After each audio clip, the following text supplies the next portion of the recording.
প্রিয় শিক্ষার্থীবৃন্দ, ক্লাউড স্কুলের পক্ষ থেকে আপনাদেরকে জানাই স্বাগতম। আমাদের আজকের ভিডিও টপিক হলো আমরা সেন্টেন্সের প্রকারভেদ নিয়ে জানবো। সেন্টেন্স অনেকভাবে অনেকগুলো প্রকারে ভাগ করা যায়। তো আমরা শুরুতে আজকে এই দুইটা ভাগ নিয়ে পড়বো। তো এখানে দেখেন, সেন্টেন্স, একটা সেন্টেন্সকে আমরা দুই ভাগে ভাগ করতে পারি। এর হা বোধক কিনা না বোধক কিনা এইটার উপরে বেস করে।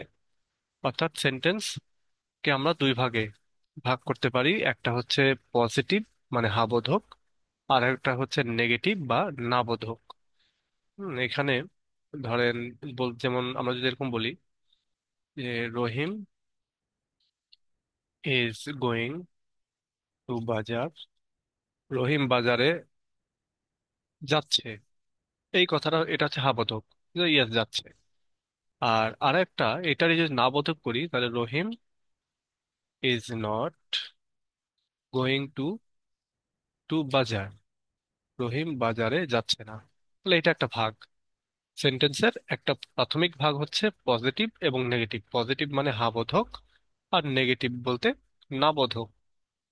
তো সাধারণত ধরা হয় যে অ্যাফার্মেটিভ সেন্টেন্স বা হচ্ছে অ্যাসার্টিভ সেন্টেন্সের ক্ষেত্রে এটা হয়, কিন্তু তা না, সব সেন্টেন্সেরই পজিটিভ এবং নেগেটিভ আছে।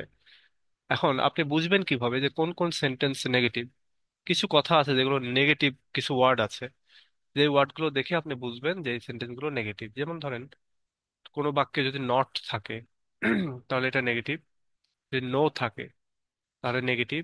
নান থাকে, NONE মানে কেউই না, নান যদি থাকে তাহলে নেগেটিভ। তারপরে আবার কিছু কিছু সেন্টেন্স আছে আপনার একেবারে নেগেটিভের কাছাকাছি, যেমন হার্ডলি। হার্ডলি মানে প্রায়ই না, শূন্য, লিটল। তো এগুলোকে আমরা নেগেটিভ ধরবো না, আমরা একবারে এই তিনটা যদি থাকে তাহলে আমরা এভাবে নট, নো, নান, এই তিনটা যদি থাকে আমরা ধরে নেবো যে এটা শিওরলি এটা হচ্ছে নেগেটিভ সেন্টেন্স। আর এগুলো যদি না থাকে তাহলে অবশ্যই এটা হচ্ছে আপনার পজিটিভ সেন্টেন্স বা অ্যাফার্মেটিভ সেন্টেন্স। তো এইখানে এই সেন্টেন্সটাকে পজিটিভকে আবার অ্যাফার্মেটিভও বলা হয়। অ্যাফার্মেটিভ, নেগেটিভ, AFFIRMATIV, অ্যাফার্মেটিভ বা নেগেটিভ বা পজিটিভ, পজিটিভ এটা বলা হয়। অ্যাফার্মেটিভ মানেও হা বোধক, পজিটিভ মানেও হা বোধক, আর এটা হচ্ছে নেগেটিভ মানে না বোধক।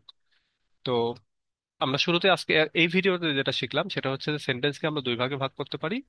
একটা সেন্টেন্স একভাবে হচ্ছে এটা পজিটিভ বা অ্যাফার্মেটিভ মানে হা বোধক, আর আরেকটা হচ্ছে নেগেটিভ মানে হচ্ছে না বোধক। যেমন রহিম বাজারে যাচ্ছে, এটা হা বোধক।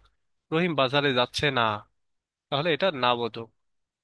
তো এইভাবে আমরা একটা সেন্টেন্সকে ভাগ করতে পারি। আমরা পরের ভিডিওতে আবার আসবো এবং সেখানে আমরা এই ভাগগুলো দেখবো। তো ঠিক আছে, আজকে এ পর্যন্তই। পরের ভিডিওতে আবার কথা হবে। আল্লাহ হাফিজ।